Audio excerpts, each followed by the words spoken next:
Hi, and a big welcome to all of you watching today's video. We are currently in the midst of this horrible coronavirus pandemic. So before I begin today's video, I only want to wish you and your family members tons and tons of good health. Today's topic is on one of the most simple financial products.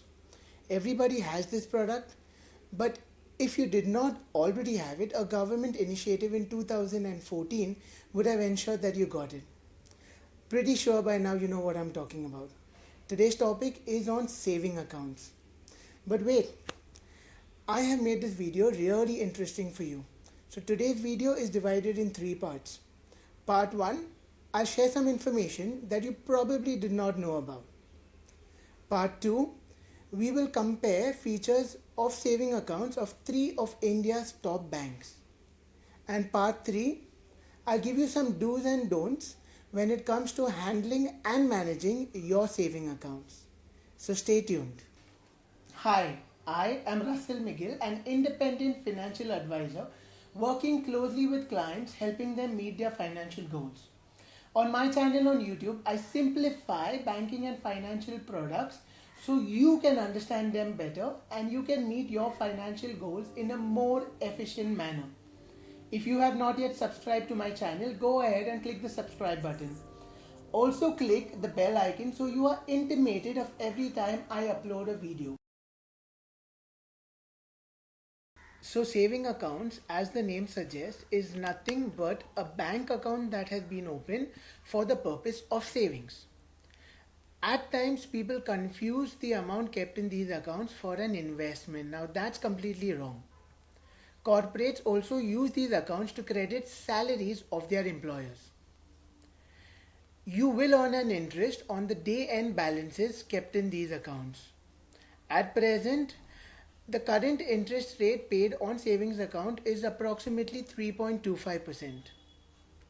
Let's understand the Prime Minister Jan Dhan Yojana. Now, this scheme was launched in 2014.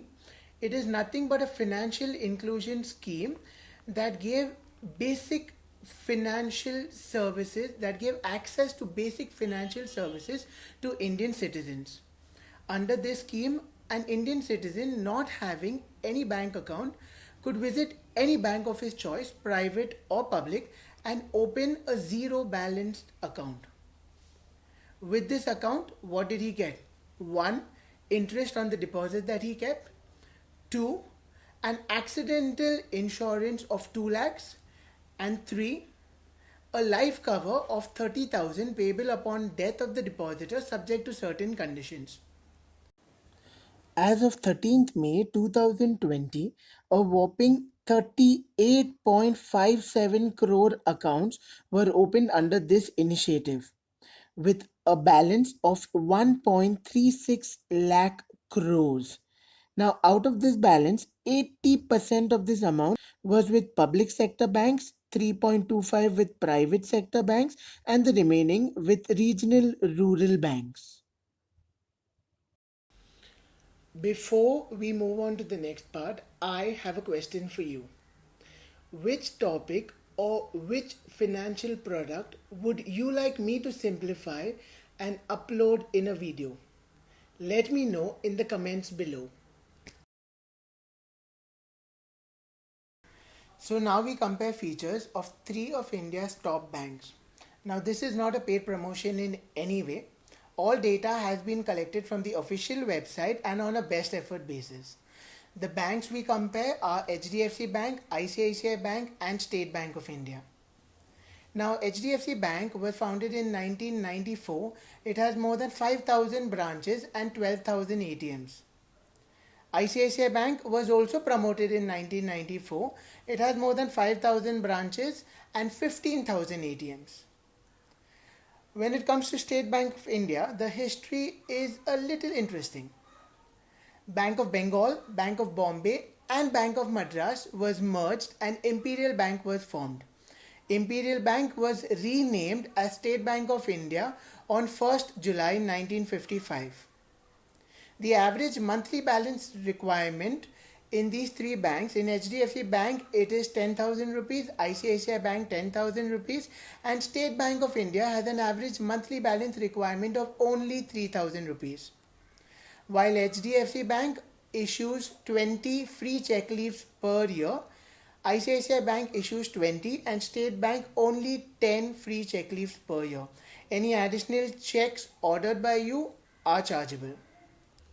So HDFC and ICICI Bank offers you 4 free cash transactions every month. SBI gives you 3 free cash deposits every month, and cash withdrawals depends on the average monthly balance maintained by you in the account. A regular debit card is charged 150 rupees plus taxes at HDFC Bank and ICICI Bank. State Bank of India charges its customers 125 rupees plus taxes for a regular debit card.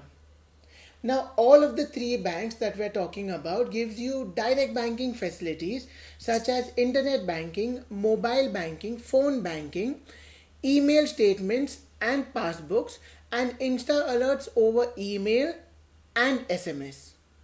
However, SMS alerts are charged rupees 15 per quarter plus taxes at HDFC Bank and ICICI Bank, and 12 rupees plus taxes at State Bank of India.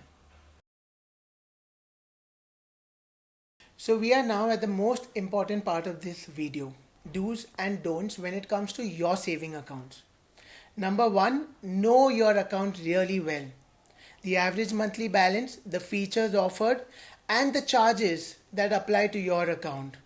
This ensures that there are no surprises when you get your bank statement on a monthly basis. Number 2, stay on top of the transactions in your account.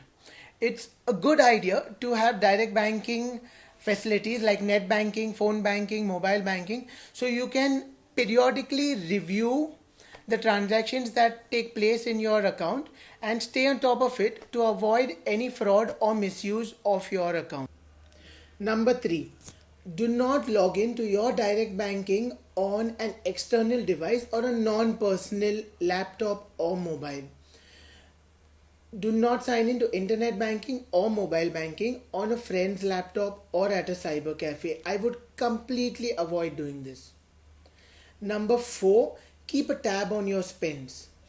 This will ensure that you do not spend on unwanted items. It will increase your savings. And lastly, do not have multiple saving accounts. 1 or 2 saving accounts at the max is what I would advise. Ensure that you have an account close to your house.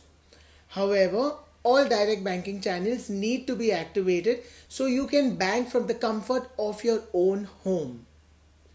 If you thought that this video added value to you, please go ahead and press the like button. If you feel that this video can help any of your friends and family members, click on share and share this through WhatsApp or any other social media app. Thank you and have a wonderful day.